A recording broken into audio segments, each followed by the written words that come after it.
10 வருடங்களில் உலகத்தின் மாற்றங்கள். அம்மா பெற்றெடுத்த பிள்ளைகளுக்கு உணவு அளிக்கும் முறை மாறிவிட்டது. பில் பேமெண்ட், பண பரிவர்த்தனை போன்றவைகளுக்கு வரிசையில் காத்து கொண்டிருந்தோம். ஆனால் இப்போது ஆன்லைன் மூலம் இருந்த இடத்திலேயே சுலபமாக செய்யும்படி இன்ஸ்டன்டாக மாறிவிட்டது. டிகிரி முடித்த கையோடு வேலைக்கு முயற்சி செய்வார்கள். இன்டர்வியூ என 10 கம்பெனிகளுக்கு ஏறி இறங்குவார்கள். எப்படியாவது நல்ல வேலையில் அமர வேண்டும் என்று முயற்சி செய்து கொண்டிருப்பார்கள். ஆனால் இப்போது யூடியூபில் வீடியோ போடுவது, ரீல்ஸ் போடுவது, சொந்தமாக தொழில் செய்து முன்னேறுவது, சுயமாக சாதித்து காட்டுவது என முன்னேறத் தொடங்கிவிட்டார்கள். குடும்பங்களை பொறுத்தவரை ஒருவரை ஒருவர் ஆதரித்து அன்போடு வழிநடத்தி வந்தனர். ஒன்றாக கூடி வாழ்ந்தனர். ஆனால் இப்போது ஒவ்வொருவரும் தனித்தனி உலகத்தில் வாழ்கின்றனர். மிகவும் சுயநலமாகிவிட்டார்கள். எஜுகேஷன் சிஸ்டம் பொறுத்தவரையில் பள்ளி அல்லது கல்லூரிகளுக்கு சென்றுதான் படிக்க முடியும். ஆனால் இப்போது வீட்டில் இருந்தபடியே ஆன்லைன் மூலம் சுலபமாக படித்து பட்டம் பெறலாம். நம்முடைய கருத்துக்களுக்கு எழுத்து வடிவம் கொடுத்து அதை அச்சடித்து அதை 100 பேர் படிக்கும்படி செய்வதே பெரிய சாதனையாக இருக்கும். ஆனால் இப்போது நினைத்ததை அதே நேரத்தில் டைப் செய்து ஆயிரக்கணக்கானவர்களுக்கு, ஏன் லட்சக்கணக்கானவர்களும் படிக்கும்படி ஒரே நொடியில் அனுப்பிவிடலாம். இப்படி வளர்ச்சிகளும் வீழ்ச்சிகளும் சாதனைகளும் சோதனைகளும் நிறைந்ததுதான் இந்த 10 வருடங்கள். வளர்ச்சிகள் சரி, அதென்ன வீழ்ச்சிகள்? அது வேறு யாரும் இல்லை, மளிகை வணிகர்களாகிய நமக்குத்தான் வீழ்ச்சி. வீழ்ச்சியை வீழ்த்தி சோதனைகளை சாதனைகளாக்கி மளிகை வணிகத்தில் வெற்றி பெற சில வழிகாட்டுதல்கள். சட்டப்படியான பொருட்களை வியாபாரம் செய்யுங்கள். அரசு அனுமதி அளிக்காத அல்லது விற்பனைக்கு தடை செய்யப்பட்ட பொருட்களை விற்பனை செய்யாதீர்கள். நேர்மையை கடைபிடியுங்கள். தவறே செய்யாமல் எந்த சூழ்நிலையிலும் பயந்து லஞ்சம் கொடுத்து விடாதீர்கள்.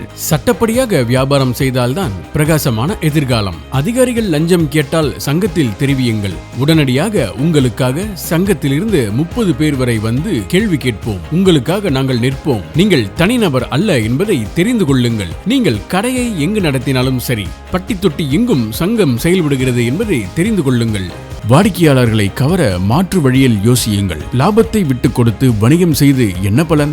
எம்ஆர்பி என்பது அரசு நிர்ணயித்த நியாயமான விலை. அதை ஏற்றவும் வேண்டாம், இறக்கவும் வேண்டாம். வணிகர்கள் அனைவரும் ஒன்றுபட்டு எம்ஆர்பியில் பொருட்களை விற்றாலே நியாயமான வருமானம் சம்பாதிக்க முடியும்.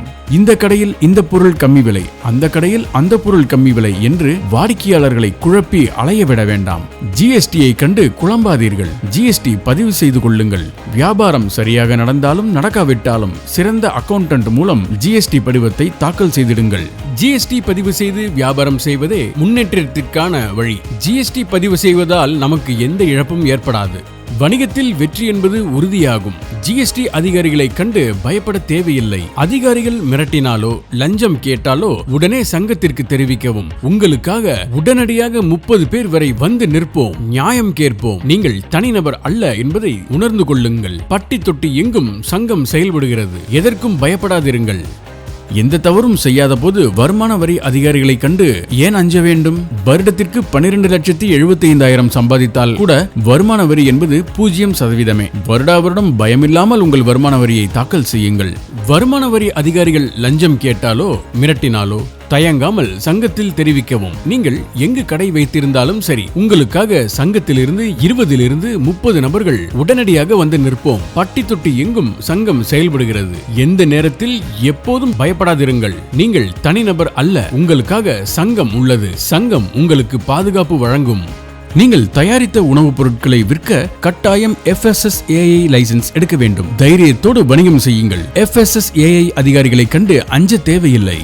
FSSAI லைசென்ஸ் எடுத்தும் அதிகாரிகள் மிரட்டுகிறார்களா, லஞ்சம் கேட்கிறார்களா? பயப்பட வேண்டாம். உங்களுக்காக சங்கம் உள்ளது. உடனடியாக 30 பேர் வரை வந்து பாதுகாப்பு வழங்குவோம். உங்களுக்காக வந்து கேள்வி கேட்போம். நீங்கள் தனிநபர் அல்ல என்பதை மீண்டும் மீண்டும் உணர்த்துகிறோம். அனைவரும் ஒன்றுபட்டு இணைந்து செயல்பட்டால் மட்டுமே வணிகத்தை வெற்றியின் பாதையில் நடத்த முடியும். உதாரணத்திற்கு காக்கையை எடுத்துக் கொள்ளுங்கள். ஒரு காக்கைக்கு பிரச்சனை என்றால் அது மற்ற காக்கைகளையும் உதவிக்கு அழைத்து பின்பு ஒரு காக்கை என்பது 10ஆக 100ஆக 1000ஆக மாறிவிடுகிறது. ஒரு காக்கைக்கே இவ்வளவு அறிவு என்றால் வணிகர்களாகிய நாம் எப்படி பயன்படுத்தி வெற்றி பெற வேண்டும் என்பதை யோசியுங்கள்.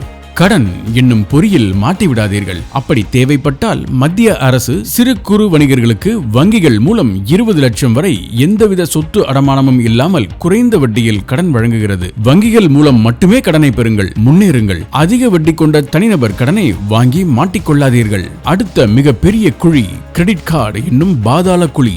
இலவசமாக கொடுத்தால் கூட கிரெடிட் கார்டை வாங்கி விடாதீர்கள். கிரெடிட் கார்டை பயன்படுத்த தனித்திறமையே வேண்டும். எப்படியும் நம்மை குழியில் தள்ளிவிடும். முற்றிலும் தவிர்த்து விடுங்கள். அடுத்து வணிகத்தின் வளர்ச்சிக்கு முக்கிய பங்கு கொண்டது சாஃப்ட்வேர். இன்றைய காலகட்டத்தில் சாஃப்ட்வேர் என்பது சதைகளுக்குள் பின்னி பிணைந்திருக்கும் நரம்புகளைப் போல் எல்லா இடங்களிலும் முக்கியமாகிவிட்டது. கையில் எழுதி கணக்கு போட்டது போதும். கணினியில் பழகுங்கள். பதிவு செய்வதும் கணக்குகளை பார்ப்பதும் மிகவும் எளிது. கடைசியாக வணிகம் மிகவும் முக்கியம்தான். ஆனால் அதையும் தாண்டி குடும்பத்திற்காகவும் நேரத்தை ஒதுக்குங்கள். தாய், தந்தை, மனைவி, குழந்தை என எல்லோரிடத்திலும் சந்தோஷத்தை பகிருங்கள். வணிகத்தில் வெற்றி பெறுவது எவ்வளவு முக்கியமோ அதை விட குடும்பத்தின் மகிழ்ச்சியே முக்கியம். வணிகம் செய்வதில் பலர் வெற்றி பெற்றிருந்தாலும் குடும்பத்தில் சந்தோஷங்களை இழந்துள்ளனர்.